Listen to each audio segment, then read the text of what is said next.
Nous ne sommes pas des robots. Bonjour, c'est Bertrand, votre coach web.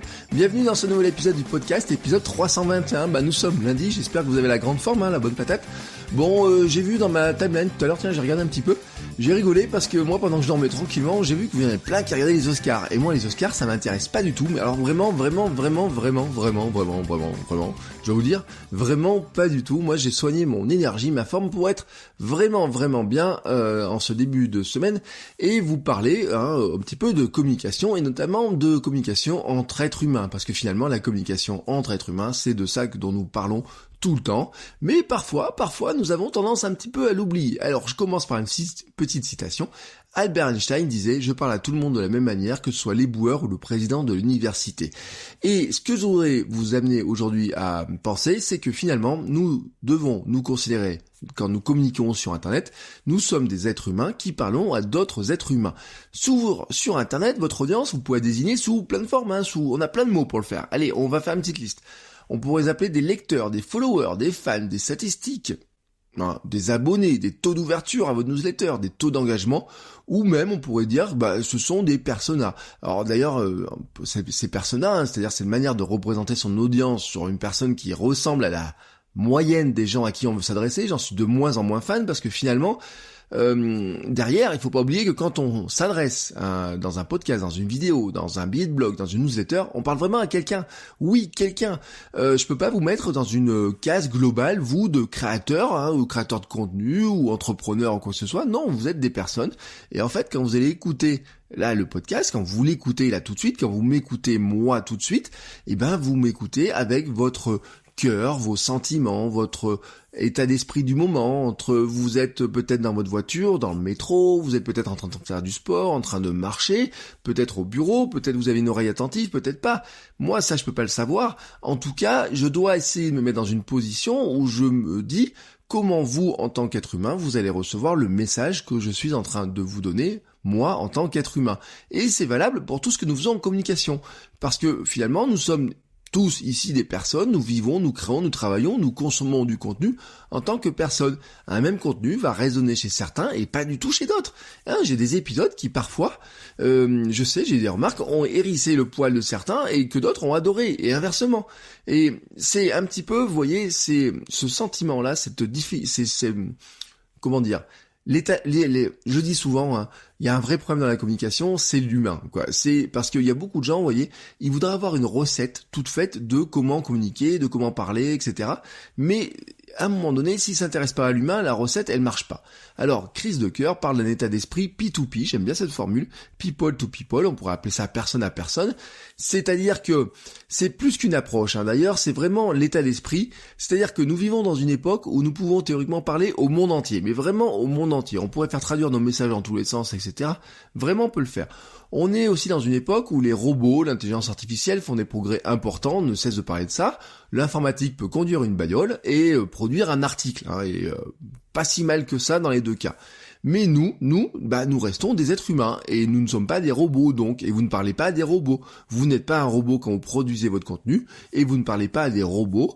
Vos fans ne sont pas des robots. Alors ne négligez pas ce côté humain. Je leur dis, comme nous ne sommes pas des robots, on doit créer un canal d'échange entre êtres humains. C'est ça la communication. Créer un canal d'échange entre êtres humains. La communication, c'est donc un émetteur, un récepteur, un feedback, c'est-à-dire un échange entre les deux. Vous ne pouvez pas bien communiquer si vous ne vous intéressez pas à l'humain. Vous ne pouvez pas choisir vos outils si vous ne vous intéressez pas aux humains qui vont les utiliser. Vous ne pouvez pas bien créer si vous ne vous intéressez pas à l'être humain.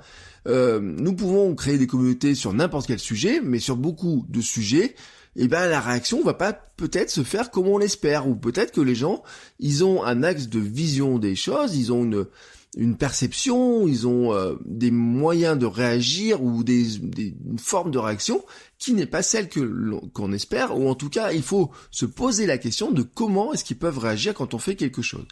Par exemple, quand on veut ouvrir une page Facebook, moi c'est une question que je dis toujours à tout le monde quand quelqu'un me dit « Est-ce que vous pensez que c'est une bonne idée d'ouvrir une page Facebook sur tel ou tel sujet ?»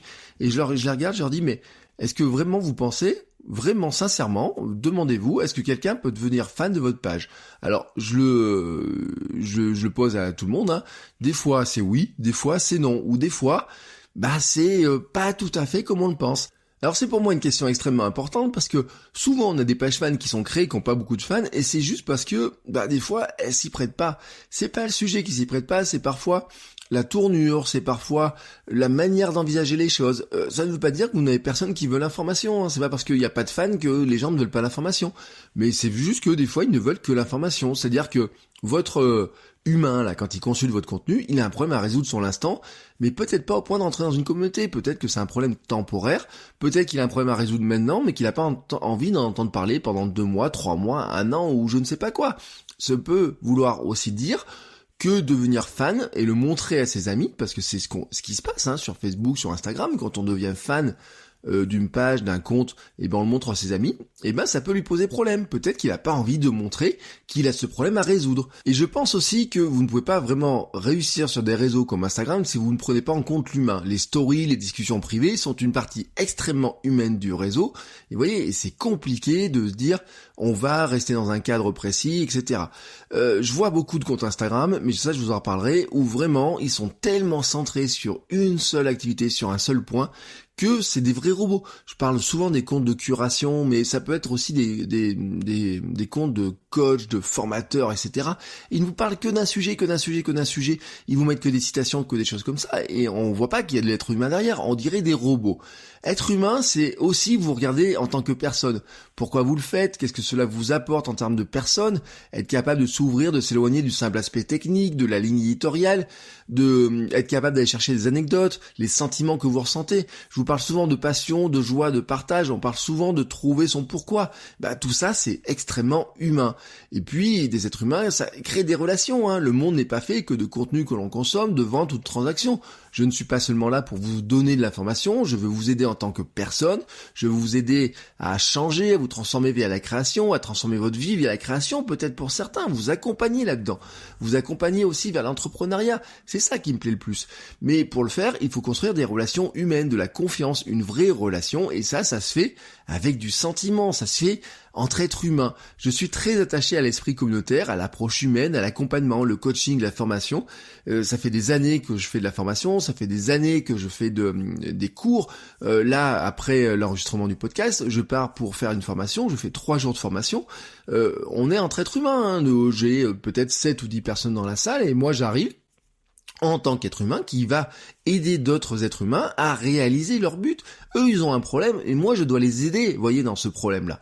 Et c'est pour ça aussi que sur Internet, j'ai créé des choses comme le club, club.votrecoachweb.com, qui est le forum dans lequel on peut parler de plein de sujets et pas seulement de comment je dois faire pour héberger mon site Internet ou quoi que ce soit. Comme je disais dans l'épisode 318 que j'ai ajouté chaque personne qui participe au Patreon dans mes amis proches sur Instagram.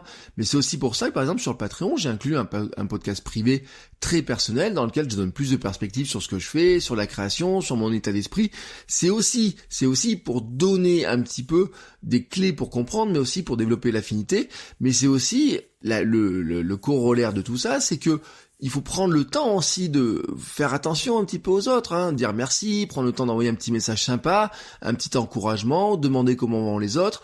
Voilà, toutes ces petites choses-là comme ça, c'est de l'être humain. Voilà, c'est de l'être humain. Si vous le faites très sincèrement, les gens en face vont le ressentir. Alors que si vous faites ça comme un robot, si vous le faites d'une manière très mécanique, les gens vont aussi le ressentir et ils vont pas vraiment accrocher à qui vous êtes et vous n'allez pas vraiment arriver à leur parler vraiment comme vous avez envie. Sur ces réflexions très humaines, je vous souhaite à tous une très très très belle journée et je vous dis à demain pour un nouvel épisode.